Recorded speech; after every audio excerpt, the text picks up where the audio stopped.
हे दुष्ट नारी, तुमने मासिक धर्म में होते हुए भी ये कार्य किया है। तुमने महापाप किया है, तुझे नरक भोगना पड़ेगा, घोर पाप किया है।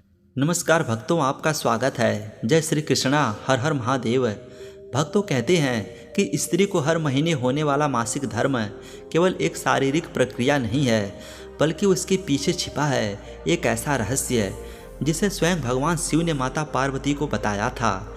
एक ऐसा रहस्य जिसे सुनकर माता पार्वती भी आश्चर्यचकित रह गई थी। क्या सच में मासिक धर्म एक प्राचीन श्राप का परिणाम है? क्या इस दौरान किए गए कुछ कार्य इंसान को महापाप का भागी भी बना सकते हैं? और आखिर क्यों कहा जाता है कि इन दिनों स्त्रियों को कुछ विशेष नियमों का पालन अवश्य करना चाहिए?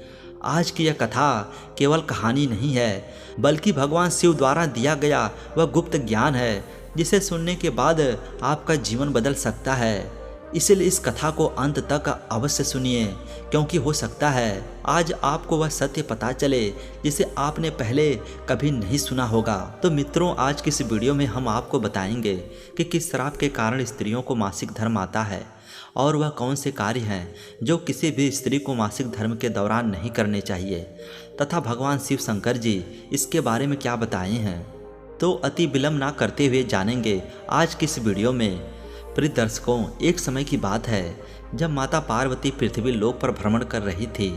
तभी एक स्त्री मासिक धर्म की पीड़ा से बहुत परेशान थी और जोर जोर से रो रही थी।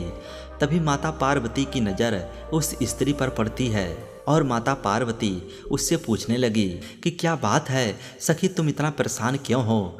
तब उस स्त्री ने कहा कि हे माते, मुझे मासिक धर्म के कारण अत्यधिक पीड़ाएं हो रही है जो असहनीय है और जिसे मैं आपको कैसे बताऊं। उस स्त्री की बात सुनकर माता पार्वती मन ही मन सोचने लगी कि हम स्त्रियों को मासिक धर्म के दौरान इतनी अत्यधिक पीड़ाएं झेलनी पड़ती है। आखिर मासिक धर्म स्त्रियों को ही क्यों आता है और मासिक धर्म में स्त्री को अछूत क्यों माना जाता है? क्या हम स्त्रियां इंसान नहीं हैं? ऐसा भेदभाव केवल हम नारी जाति के साथ ही क्यों हो रहा है? मेरे मन में उठ रही शंका का समाधान केवल अब तो भगवान शिव ही कर सकते हैं। फिर आगे माता पार्वती अपने मन ही मन सोचती हैं। इतना सोचकर वह सीधा भगवान शिव के पास जाती हैं। तब भगवान शिव माता पार्वती से कहने लगते हैं, हे देवी, क्या बात है? आइए, आपका स्वागत है। आपका मन मुझे विचलित प्रतीत हो रहा है। तब माता पार्वती ने कहा, हे प्रभु, आज मेरे मन में एक प्रश्न उठ रहा है और मैं चाहती हूँ कि आप मेरे प्रश्न का उत्तर देकर मुझे संतुष्ट करने का प्रयास करें। भगवान शिव ने कहा, हे देवी, आपके मन में जो भी प्रश्न या शंका है आप बस मुझे बताओ, मैं तुम्हारे प्रश्न का उत्तर देकर तुम्हें संतुष्ट करने का प्रयास करूँगा। माता पार्वती ने कहा, प्रभु, मेरा प्रश्न यह है कि स्त्रियों को ही प्रति माह मासिक धर्म क्यों आता है तथा उन्हें ही इतनी असहनीय पीड़ा क्यों झेलनी पड़ती है? और क्या सच में मासिक धर्म के दौरान स्त्री अछूत हो जाती है? तथा मासिक धर्म के दौरान कौन कौन से कार्य हैं जो नहीं करने चाहिए, नहीं तो महापाप लगता है? तब भगवान शिव ने कहा, हे देवी, इसके पीछे प्राचीन काल में स्त्रियों को मिला श्राप है और उसी श्राप के कारण स्त्रियों को मासिक धर्म आता है। तब अति विस्मय के साथ माता पार्वती ने कहा, कौन सा श्राप है प्रभु, मुझे बताओ, मैं उस श्राप के बारे में जानना चाहती हूँ। तब आगे मंद मुस्कान के साथ भगवान शिव ने कहा, इसका उत्तर मैं आपको एक प्राचीन कथा के माध्यम से दूंगा और यदि आपने कथा को पूरा मन लगाकर अंत तक सुना तो तुम्हें तुम्हारे प्रश्नों का उत्तर मिल जाएगा। तब आगे अति उत्सुकता के साथ माता पार्वती ने कहा, प्रभु, आप कथा सुनाइए, मैं इस कथा को पूरा मन लगाकर अंत तक सुनूंगी। भगवान शिव ने कहा, प्राचीन काल की बात है जब विद्यानगर में सुधर्मा नाम का एक अनाथ ब्राह्मण रहता था, जिसके माता पिता की एक नदी के प्रवाह में डूबकर मृत्यु हो गई थी। और फिर सुधर्मा ने अकेले रहकर अपने गुरुकुल में दीक्षा ग्रहण की थी। उसे जीवन में समस्त वेदों और शास्त्रों का ज्ञान था। वह एक संयमी और परम बुद्धिमान तथा धर्म के मार्ग पर चलने वाला एक श्रेष्ठ ब्राह्मण था। उसके नगर के सभी लोग उसका बहुत सम्मान करते थे। सुधर्मा प्रतिदिन यज्ञ करता था तथा दान धर्म के साथ संध्या उपवास भी करता था। सुधर्मा की पत्नी का नाम सत्यभामा था। उसकी पत्नी भी उसी की तरह अत्यंत चरित्रवान, गुणवान तथा पतिव्रता धर्म का पालन करने वाली स्त्री थी। फिर एक दिन सुधर्मा ने अपने घर पर भगवान सत्यनारायण की पूजा रखी और सभी ब्राह्मणों तथा नगरवासियों को अपने घर पर भोजन के लिए निमंत्रण दिया। उसकी पत्नी ने अपने घर पर अनेकों प्रकार के भोजन बनाए थे। फिर जब ब्राह्मण आ गए तो पूजा शुरू कर दी गई। सभी ब्राह्मणों ने पूजा की और पूजा समाप्त होने के बाद सुधर्मा ने सभी ब्राह्मणों के पैर धुले और उन्हें बड़ी ही प्रेम से अपने घर में बैठाकर भोजन कराया। जब सभी ब्राह्मणों ने भोजन कर लिया तब फिर आगे सुधर्मा ने उन्हें वस्त्र आदि दान करके विदा कर दिया। फिर सभी नगरवासियों को भोजन करवाया। उसके बाद नगरवासियों को भी सुधर्मा ने वस्त्र आदि दान किए। फिर जब सभी ने भोजन कर लिया और सभी को विदाई हो गई तब सुधर्मा ने अपने घर के बाहर आया और बाहर आकर उसने देखा कि उसके घर के सामने एक कुत्ता और एक सुवर्ण आपस में बात कर रहे थे।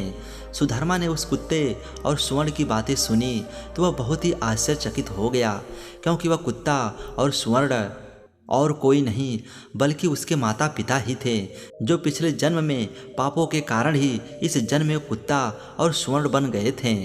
यह सब जानकर सुधर्मा अपने मन में सोचने लगा, अरे यह तो मेरे माता पिता ही हैं जो मेरे घर पशु बनकर आए हैं, किंतु मेरे माता पिता ने पिछले जन्म में ऐसा कौन सा पाप किया था जिस कारण से आज उन्हें कुत्ते और स्वर्ण का जन्म मिला है। अब मैं इनके उद्धार के लिए क्या करूं? फिर रात हो जाती है और वह अपने बिस्तर पर लेट जाता है, किंतु उसको नींद नहीं आती और उसके मन में बस वही बात गूंज रही थी कि मैं अपने माता पिता की मुक्ति के लिए क्या करूं, और रात भर वह इसी बात को लेकर चिंतित था। फिर सुबह होते ही वह अपने गुरु मुनि वशिष्ठ जी के पास पहुंच जाता है। वहां पहुंचकर उसने देखा कि मुनि वशिष्ठ जी अपनी कुटिया में ध्यान लगाए बैठे थे। फिर जब मुनि वशिष्ठ जी ने आंखें खोली तो देखा कि उनके सामने सुधर्मा ब्राह्मण खड़ा है। उसको देखकर मुनि वशिष्ठ जी ने कहा, क्या बात है शिष्य, तुम इतना चिंतित क्यों हो? तो सुधर्मा ने कहा, गुरुजी, कल मेरे साथ जो घटना घटी है उसी बात को लेकर मैं बहुत चिंतित हूँ। तब आश्चर्य के साथ मुनि वशिष्ठ जी ने कहा, कौन सी घटना घटी है? मुझे स्पष्ट रूप से सब कुछ बताओ, तभी मैं तुम्हारी समस्या का समाधान करूँगा।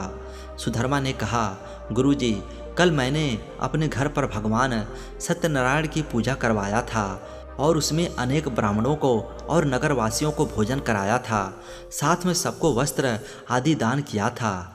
फिर जब मैं अपने घर के बाहर आया तो मैंने देखा कि मेरे द्वार पर एक कुत्ता और एक स्वर्ण खड़े होकर आपस में बात कर रहे थे। वह कुत्ता उस स्वर्ण से कह रहा था कि आज देखो कैसी घटना घटी है। हमारे पुत्र के घर में ब्राह्मणों के लिए भोजन के लिए जो दूध रखा था, एक सांप ने उस दूध के बर्तन में अपना विष उगल दिया था, जिसे देखकर मुझे बड़ी ही चिंता होने लगी, क्योंकि उसी दूध से भोजन बनने वाला था।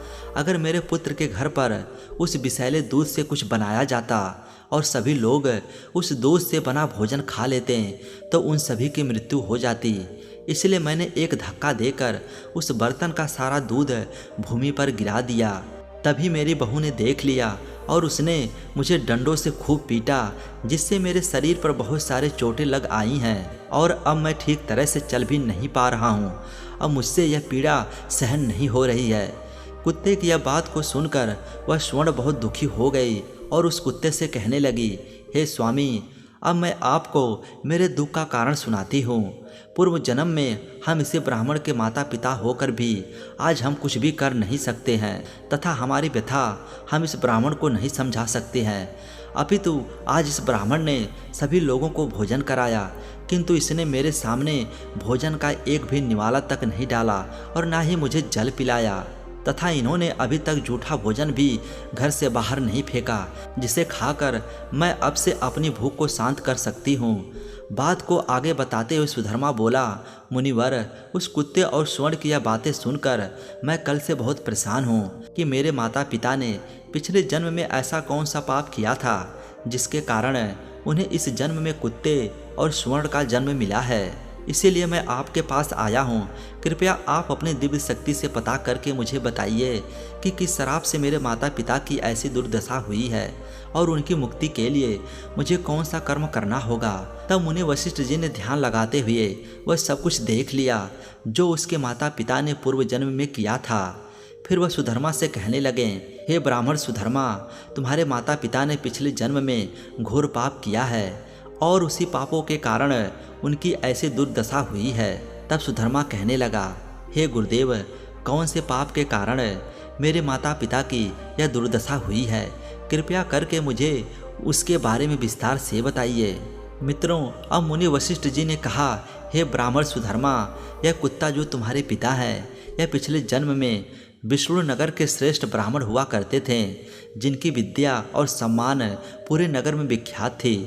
परंतु उन्होंने अपने जीवन में कुछ ऐसे कर्म किए जिनके कारण उन्हें इस जन्म में पशु योनि में आना पड़ा। इन्होंने एक दिन एकादशी का व्रत रखा, परंतु यह उस बात का पालन ना कर सके और व्रत होते हुए भी इन्होंने भोजन कर लिया था।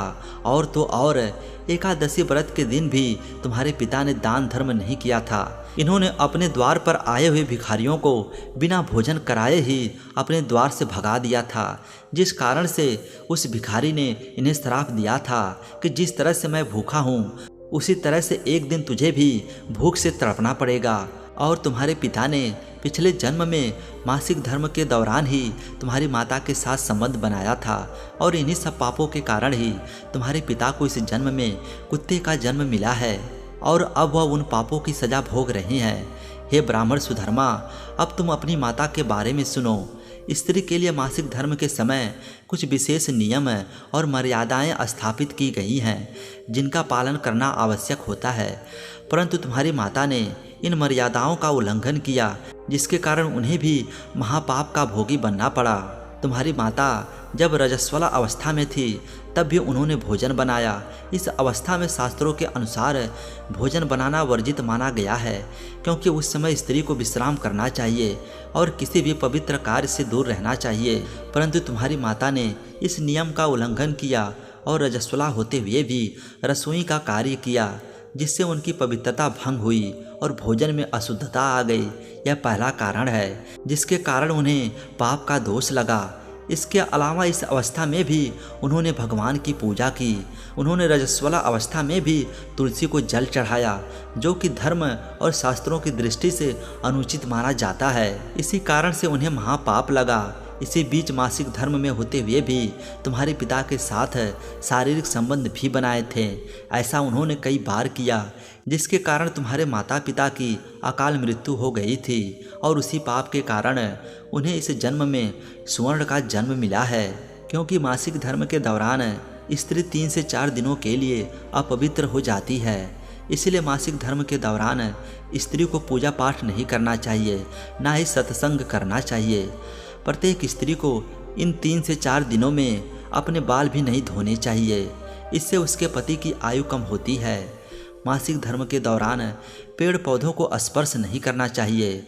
और सबसे महत्वपूर्ण बात यह है कि मासिक धर्म के दौरान किसी भी स्त्री को अपने पति के साथ संबंध नहीं बनाने चाहिए, क्योंकि ऐसा करने से महापाप लगता है। मासिक धर्म के दौरान स्त्री 3 से 5 दिनों के लिए अपवित्र हो जाती है और 5वें दिन वह स्नान करके पवित्र हो जाती है। 6वें दिन स्नान करने के पश्चात रजस्वला स्त्री को अपने पति का मुख देखना चाहिए तथा अन्य किसी भी पुरुष का मुख देखना चाहिए। यदि पति समीप ना हो तो सूर्य देव के दर्शन करने चाहिए। गुरु वशिष्ठ सुधर्मा से कहते हैं, हे ब्राह्मण श्रेष्ठ, इसी पाप के कारण तुम्हारे पिता को कुत्ते और तुम्हारी माता को स्वर्ण का जन्म मिला है। मुनि वशिष्ठ जी की यह बातें सुनकर सुधर्मा ने कहा, हे गुरुदेव, आपने यह तो बता दिया कि मेरे माता पिता को किस पाप के कारण कुत्ते और स्वर्ण का जन्म मिला है, किंतु आपने यह नहीं बताया कि अब मैं अपने माता पिता की मुक्ति के लिए क्या करूं। तो गुरु वशिष्ठ जी ने कहा, हे ब्राह्मण सुधर्मा, तुम किसी भी अमावस्या के दिन अपने माता पिता की मुक्ति के लिए श्राद्ध तथा दर्पण करो और दान धर्म करो, गाय की सेवा करो और गौ माता को भोग लगाओ तथा अपने माता पिता की मुक्ति के लिए भगवान से प्रार्थना करो। फिर सुधर्मा अपने घर जाता है और अमावस्या की रात को श्राद्ध करता है और इस तरह से उसके माता पिता को मुक्ति मिलती है। मित्रों, कथा को आगे बढ़ाते हुए भगवान शिव माता पार्वती से कहते हैं, हे देवी, अब तो आपको पता चल गया होगा कि स्त्रियों को मासिक धर्म में कौन से कार्य नहीं करने चाहिए। अब मैं आपको यह भी बताता हूँ कि स्त्रियों को मासिक धर्म क्यों आता है और मासिक धर्म के दौरान उन्हें इतनी पीड़ाएं क्यों झेलनी पड़ती है। तो सुनो, सतयुग में काल केतु नाम का एक प्रसिद्ध दानव हुआ था। दानव होने के कारण उसका स्वभाव भी दानवीय प्रवृत्ति का था और वह हमेशा युद्ध करने के लिए तत्पर रहता था। फिर एक दिन सभी दानव काल केतु के साथ मिलकर स्वर्गलोक पर अधिपत्य करने के लिए आक्रमण कर देते हैं। उन असुरों के पास भयंकर शक्तिशाली अस्त्र और खंजर थे। यह सब देखकर स्वर्गलोक के सभी देवता भयभीत हो जाते हैं और वह तुरंत ब्रह्मा जी के पास पहुंच जाते हैं। सभी देवताओं को एक साथ देखकर ब्रह्मा जी ने कहा, क्या बात है, आप सभी इतना घबराए हुए क्यों हो और एक साथ मेरे पास क्यों आए हो? स्वर्गलोक में सब ठीक तो है ना? तो देवी देवताओं ने कहा, नहीं ब्रह्मा देव, स्वर्गलोक में कुछ ठीक नहीं है। स्वर्गलोक पर अधिपत्य करने के लिए असुरों ने आक्रमण कर दिया है, इसलिए हम सभी आपके पास मदद मांगने के लिए आए हैं, क्योंकि असुरों के पास अस्त्र शस्त्र है और हमारे पास अस्त्र शस्त्र भी नहीं है। तो ब्रह्मा जी ने कहा, तुम सभी देवता इसी क्षण महर्षि दधिच के पास चले जाओ। वे तुम्हें अपने शरीर की हड्डियों से तुम्हें अस्त्र शस्त्र प्रदान करेंगे और तुम उन्हीं अस्त्रों का प्रयोग करके असुरों का वध कर सकोगे। फिर सभी देवता महर्षि दधिच के आश्रम पहुंच जाते हैं और वे सभी उनसे प्रार्थना करते हुए कहते हैं, हे दधिच महर्षि, स्वर्गलोक पर असुरों ने आक्रमण कर दिया है और हमारे पास उनसे लड़ने के लिए अस्त्र शस्त्र नहीं है, इसलिए हम आपसे मदद मांगने आए हैं। कृपया करके आप हमें अस्त्र शस्त्र प्रदान करें। देवताओं की यह बात सुनकर महर्षि दधिच ने उन्हें अस्त्र शस्त्र देते हैं। फिर सभी देवता अस्त्र शस्त्र लेकर स्वर्गलोक जाते हैं और उन असुरों से युद्ध करने लगते हैं। युद्ध में इंद्रदेव थे जो असुरों को पराजित कर रहे थे और इस प्रकार से दैत्यों और देवताओं के बीच आकाश मार्ग में भीषण युद्ध चलता है। फिर देवराज इंद्र और असुर काल केतु आमने सामने आ जाते हैं। दोनों के बीच भीषण युद्ध होता है और देवराज इंद्र अपने वज्र का प्रहार करके काल केतु को मार डालते हैं, किंतु उसके शरीर में एक ब्रह्म हत्या वास करती थी, जिससे इंद्रदेव को ब्रह्म हत्या का पाप लगता है। इसलिए देवराज इंद्र ब्रह्मा देव के पास जाते हैं और उनसे ब्रह्म हत्या से छुटकारा पाने का उपाय पूछते हैं। तो ब्रह्मा जी ने कहा, हे इंद्रदेव, ब्रह्म हत्या के इस महापाप से बचने का एक ही उपाय है कि आप इस ब्रह्म हत्या को 4 भागों में दान कर दो, जिससे तुम इस पापों से पूरी तरह से बच जाओगे। तब इंद्रदेव ने कहा, ठीक है। तो ब्रह्मा जी ने कहा, तुम्हारे ब्रह्म हत्या के पाप का 1/4 भाग अग्नि के भीतर रहेगा, क्योंकि जो भी मनुष्य अग्नि को आहुति नहीं देगा उसे इस पाप को भोगना पड़ेगा। और तुम्हारा दूसरा 1/4 भाग जल के भीतर रहेगा, जो भी जल में थूकेगा अथवा जल में मलमूत्र का त्याग करेगा उसे भी इस पाप को भोगना पड़ेगा। और इसका तीसरा 1/4 भाग पेड़ पौधों और वृक्षों के भीतर रहेगा, जो भी मनुष्य अकाल कारण ही वृक्षों को काटेगा उसे भी ब्रह्म हत्या का पाप लगेगा। फिर कथा को आगे बताते हुए भगवान शिव ने कहा, हे देवी, इस तरह ब्रह्म हत्या के जिस घोर पाप से बचने के लिए इंद्रदेव ने पाप के 3 हिस्से अग्नि, जल और वृक्ष को दे दिए और इसका जो चौथा हिस्सा था जो स्त्रियों ने ले लिया था, इसी कारण आज स्त्रियों को मासिक धर्म आता है और इतनी पीड़ाएं झेलनी पड़ती है। इसलिए जो भी पुरुष मासिक धर्म के दौरान स्त्रियों को स्पर्श करता है अथवा उसके साथ संबंध बनाता है उसे ब्रह्म हत्या का पाप लगता है। भगवान शिव कहते हैं, हे देवी, अब मैंने आपके सभी प्रश्नों के उत्तर दे दिए हैं। भगवान शिव की बातें सुनकर माता पार्वती बोली, हे प्रभु, आपने मेरे मन की सभी शंकाओं को दूर कर दिया। मैं इस ज्ञान को संसार में अवश्य ही प्रचार करूंगी। तो मित्रों, यही वह कथा है जो भगवान शिव ने माता पार्वती को सुनाई थी। इस कथा से हमें यह सीख मिलती है कि स्त्री का सम्मान करना चाहिए और उसके कष्टों को समझना चाहिए। यदि आपको यह कथा अच्छी लगी हो तो वीडियो को लाइक करें, चैनल को सब्सक्राइब करें और कमेंट बॉक्स में हर हर महादेव जरूर लिखें। वीडियो को अंत तक देखने के लिए आप सभी का दिल से धन्यवाद।